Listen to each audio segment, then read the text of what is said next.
Let's start the summary of On Killing a Tree. Here the author talks about how can one kill a tree. Some individuals think that a simple cut will be enough. तो यहाँ पे जो author है इस topic के उन्होंने बताया कि लोग ट्री को मारना चाहते हैं और हर इंसान ये सोचता है कि वो एक सिंपल कट से एक ही बार में वो पूरी ट्री को कट कर सकता है.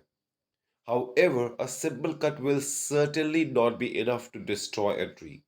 लेकिन उनके हिसाब से एक सिंपल कट एक इतने बड़े ट्री को खराब नहीं कर सकता. So what he wants to tell कि जो ट्री है वो बहुत ही स्ट्रांग है, बहुत ही मेहनत और बहुत ही टाइम लगा के वो ग्रो हुआ है, वो बहुत ही डीप रूटेड है, तो उसको डिस्ट्रॉय करना इतना आसान नहीं है.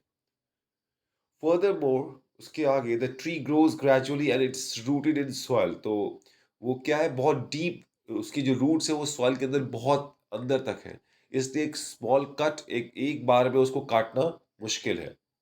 Moreover, the author tells us that the plant takes nutrition from the soil in order to grow.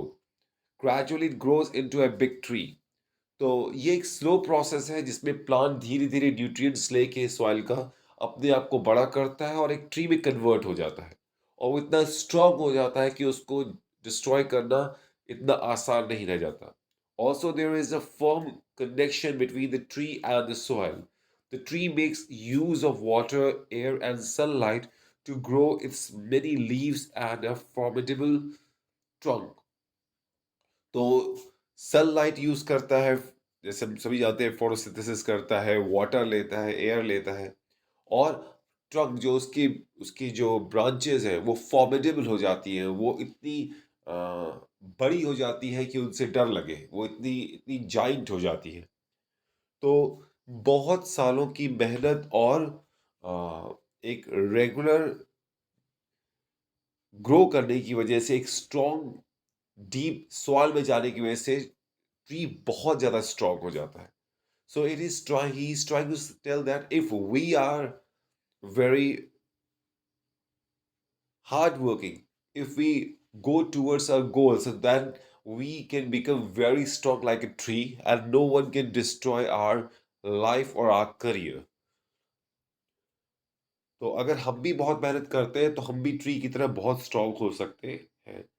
Humans undertake the cutting and chopping of the tree bark into many pieces. However, even this cutting and chopping of the tree is not sufficient enough to completely destroy the tree. तो humans क्या करते हैं, tree को काटते हैं, उसको कई सारे टुकड़ों में बांटने की कोशिश करते हैं, लेकिन उनकी चॉपिंग की वजह से, उनके काटने की वजह से वो ट्री पूरी तरह डिस्ट्रॉय नहीं होता. The point of cut in the tree gives out sap. This is certainly similar to human bleeding. तो जो सैप निकलते हैं, जो जब हम ट्री को काटते हैं तो लिक्विड जैसा कुछ निकलता है, तो उसको सैप बोलते हैं.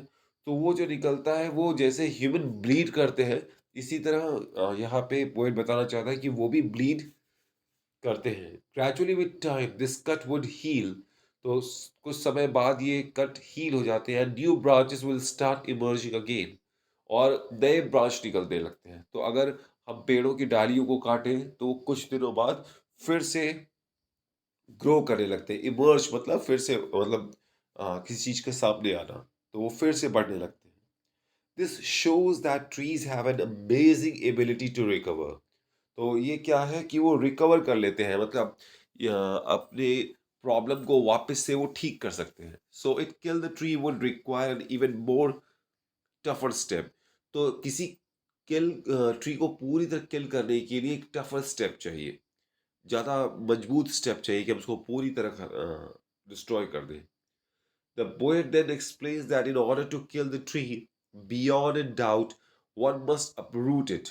तो उसको जड़ों से हटाना पड़ेगा, uproot करना पड़ेगा, मतलब उसको जड़ों से खत्म करना पड़ेगा. One must make sure to separate the tree from the earth which provides support to it. Furthermore, the roots of the tree are such that they bind the tree and the soil together. तो इसके आगे वो बताते हैं कि roots जो है वो सॉइल और ट्री को पूरी तरह बांध के रखते हैं. Due to this binding, the tree is connected with the pit of the earth. The author tells that the roots are the most hidden part of the earth, the tree. तो जैसे roots जो है वो बहुत hidden part है, इसी तरह वो दिखते नहीं है और लेकिन सारी ट्री की मजबूती वही देखते हैं। इसी तरह हमारा जो ह्यूमंस हैं, अगर वो बहुत मेहनत करते हैं तो वो एक रूट्स की तरह काम करता है, वो बहुत डीप चला जाता है। हमारी जो हार्ड वर्क है वो दिखता नहीं है हर बार, लेकिन वो हमारे पोजीशन को, हमारे एग्जिस्टेंस को बहुत ज़्यादा स्ट्रॉन्ग बनाता है। Moreover, the roots are also the most sensitive part of the tree. Therefore, in order to destroy the tree, the detachment of the roots must take place. The roots are a part of the tree that are damp. Also, the roots are white in color. तो roots क्या है, वो गीले हैं, वो ज़मीन के नीचे हैं और उनको अलग करना बहुत ज़रूरी है अगर हम ट्री को पूरी तरह डिस्ट्रॉय करना चाहते हैं। तो ये क्या ऑथर बता रहा है कि हम ट्री को डिस्ट्रॉय करें? नहीं, ये हमें एक मैसेज दे रहा है कि हम भी अगर स्ट्रॉन्ग बनेंगे तो it is not very easy for someone to destroy our life. Uprooting a tree is certainly the ultimate step in destroying it. Once the uprooting of the tree take place, then it is only a matter of time before tree dies. No tree on the earth can survive after uprooting. Gradually the tree after uprooting withers and dries up. तो जैसे ही हम किसी पेड़ को उसके जड़ों से हटाते हैं तो वो विदर हो जाता है, फिर वो मुरझा जाता है और सूख जाता है।